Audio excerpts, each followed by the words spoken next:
चुनावी मिशन में कांग्रेस ने अपनी पूरी ताकत झोंक दी है। कांग्रेस वॉर रूम में महामंथन हुआ है। सीएम गहलोत ने कांग्रेस प्रत्याशियों के साथ चर्चा की है और विधानसभा क्षेत्रों का फीडबैक भी लिया है।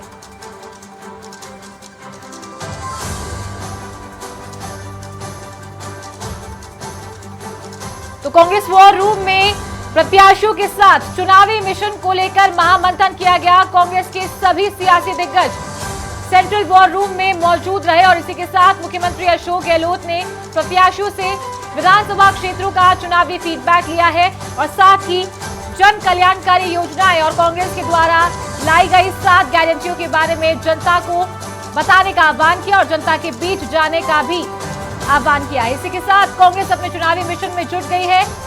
राजधानी से कांग्रेस की गारंटी यात्रा का आगाज हुआ था और इसी के साथ चुनावी प्रचार में कांग्रेस अपनी 7 गारंटियों के दम पर चुनाव जीतने की कवायद में है।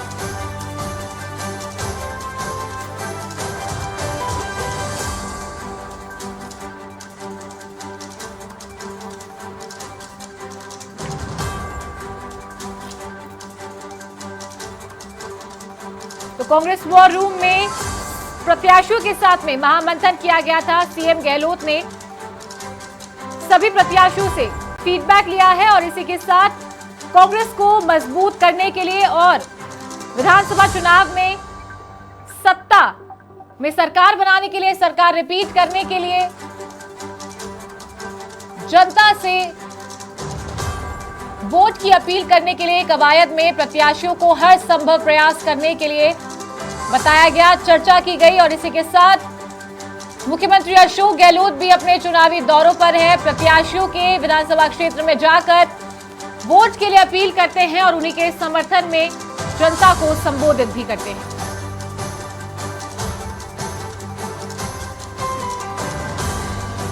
तो कांग्रेस मैदान में सक्रिय हो गई है।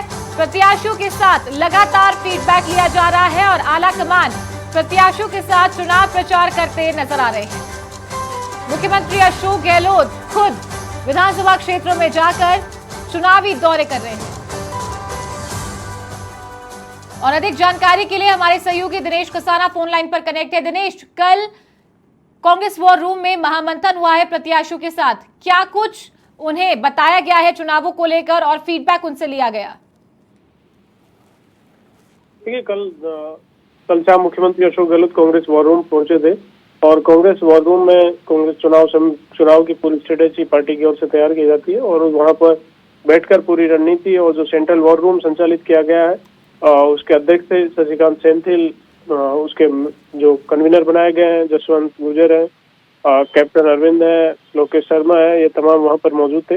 मुख्यमंत्री अशोक गहलोत ने पूरी चुनाव कैंपेन को लेकर जानकारी ली है। इसके साथ ही जो प्रत्याशी है उनसे भी मुख्यमंत्री अशोक गहलोत ने फीडबैक लिया है, उनके चुनाव क्षेत्रों को लेकर पूरी जानकारी ली है। वीसी के जरिए उन्होंने प्रत्याशियों से चर्चा की है। चूंकि 2 दिन तक जो नाम वापसी का दौर चला, अधिकांश जगह पर कांग्रेस पार्टी जो बागियों को है वो मनाने में सफल रही है। कुछ जगहों पर बैठे हैं, कुछ जगहों पर बागी अभी भी मैदान में। तो ये पूरे एनालिसिस किया गया कि यहाँ पर कितना नुकसान बागियों के द्वारा हो रहा है, पार्टी की अभी चुनाव की स्थिति क्या है, कहाँ किस नेता को किसकी जरूरत है, किस तरह का मैनेजमेंट वहां पर करना है। तो ये तमाम तरह की कैंडिडेट्स के साथ मुख्यमंत्री अशोक गहलोत ने कल वॉर रूम से चर्चा की है। तो दिनेश, कल नामांकन वापस लेने का आखिरी दिन था। 3 बजे के बाद स्थिति साफ हो गई है। कौन सी ऐसी सीटें हैं जहां पर कांग्रेस के लिए बागी समीकरण बिगाड़ सकते हैं? कुछ हॉट सीट अगर हम बात करें तो देखिए, बहुत सारी सीटें हैं जहां पर अभी भी चुनाव मैदान में बागियों का दमखम से वहां पर खड़े हैं। कांग्रेस में भी है, बीजेपी में भी है, दोनों ही दलों के लिए ये चुनौती बने हुए हैं। कांग्रेस पार्टी के सामने बहुत सारी सीटें हैं जहां पर बागी अभी भी ये चुनौती बने हुए हैं। मसूदा से वाजिद चीता है, राकेश पारिक के सामने, वो कांग्रेस पार्टी के बागी हैं, वो वहां पर बड़ी चुनौती वहां पर दे रहे हैं। जौहरीलाल मीणा सिटिंग विधायक थे, उनका टिकट काटा गया राजगढ़ लक्ष्मणगढ़ से, वो भी अभी चुनाव मैदान में है, बागी होकर चुनाव लड़ रहे हैं। किशनगढ़ बाद से बसपा से लड़ रहे हैं सिमरत कौर, वो भी कांग्रेस के बागी के तौर पर हैं। शाहपुरा से आलोक बेनीवाल है, वो सिटिंग विधायक थे, उनका टिकट काटा गया तो वो भी बागी होकर लड़ रहे हैं।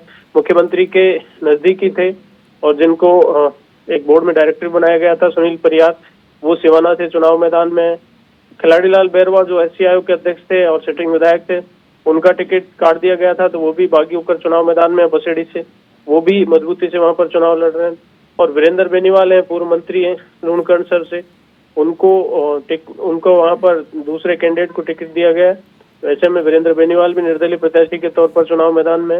ऐसी बहुत करीब 1.5 दर्जन सीटें हैं जहां पर कांग्रेस के बागी हैं, वो समीकरण बिगाड़ सकते हैं।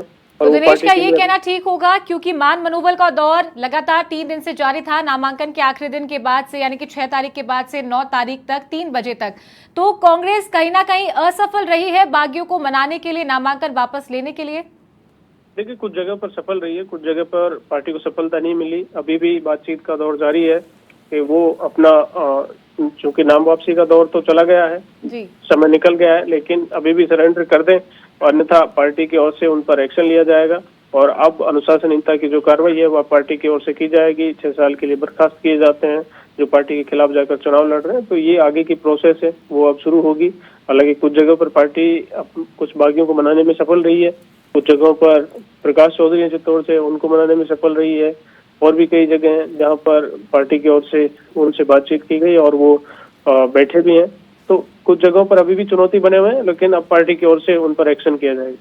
चलिए, तमाम जानकारी के लिए आपका बहुत शुक्रिया। तो ये थे हमारे सहयोगी दिनेश कसाना, फोन लाइन पर हमारे साथ कनेक्ट थे। तो देखिए, कल नामांकन वापस लेने का आखिरी दिन था और कहीं ना कहीं कांग्रेस पार्टी सफल भी रही और असफल भी रही है बागियों को मनाने के लिए। करीब 1.5 दर्जन बागी अभी भी कांग्रेस का समीकरण सत्ता में आने के लिए बिगाड़ सकते हैं। कई जगहों पर हॉट सीट बनी हुई है, क्योंकि त्रिकोणीय समीकरण दोनों प्रमुख पार्टियों के साथ में बागियों का बनता दिखाई दे रहा है।